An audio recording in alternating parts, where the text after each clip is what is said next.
It's Wednesday, time for our weekly trip to the new zoo. Neil Anderson joins us live this morning from Suamico. Hi, Neil. Hey, good morning. You know, it's actually pretty beautiful out here, this morning with the snow falling. We got a little bit of snow out here at the zoo, and of course the temperatures are nice and the animals are real active. As it came in, the lions were out just, having a blast out in the snow leopards. But here's another cat that is built for this weather, and they really love this weather. They're real active.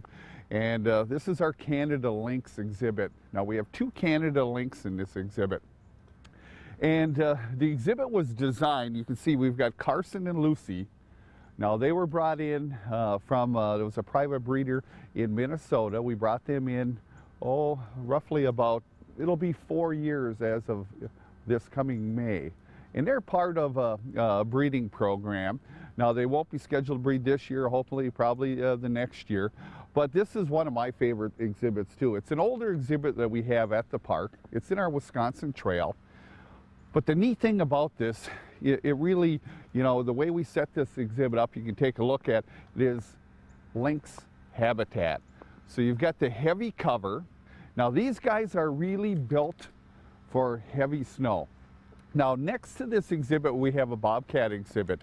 And a bobcat, they're part of that family as well. There's actually 4 different species of lynx. What you have the bobcat, you have the Canada lynx, you have the Eurasian lynx, and then you have this Spanish lynx, or the Spanish lynx, there's only about 300 left in the world. But the Canada lynx, these guys are, they're roughly about 24 pounds apiece. Now if you look at the Siberian lynx, which is a subspecies of the Eurasian lynx, you're looking at an animal about 80 pounds. So they certainly do vary. The Spanish lynx is a little bit smaller. When we talk about being built for this weather, they've got long legs, a little bit different than the bobcat. Now the bobcat and lynx, well, they will share some of the habitat, and that'll be basically on their fringes.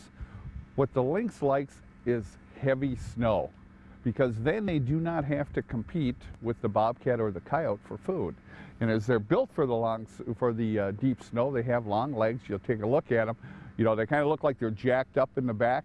That's because their back legs are a little bit longer.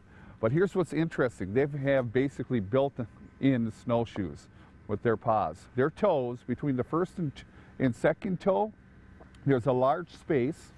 And then the big toe kind of bends outwards. And what that does is provides a real large space, a large surface area. And in addition, which is different than a bobcat, is they have fur on the soles of their feet. So they are actually built with snowshoes. So when it gets into deep, deep snow, they can just cruise across the top of the snow, where in fact a bobcat would not like to be in that deep snow, couldn't get around in the deep snow, nor could a coyote.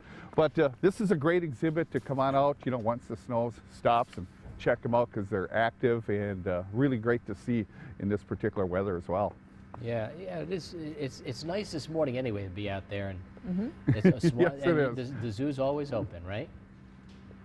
Yes, and and I'll tell you, one thing, Pete and Rachel, we have just like everybody else, snow removal. So we're going to be gearing up today to how we're going to remove the snow, and and with the conditions and everything. That's a big project for the zoo as well. I bet. Thanks, Neil. We'll check back with you next day.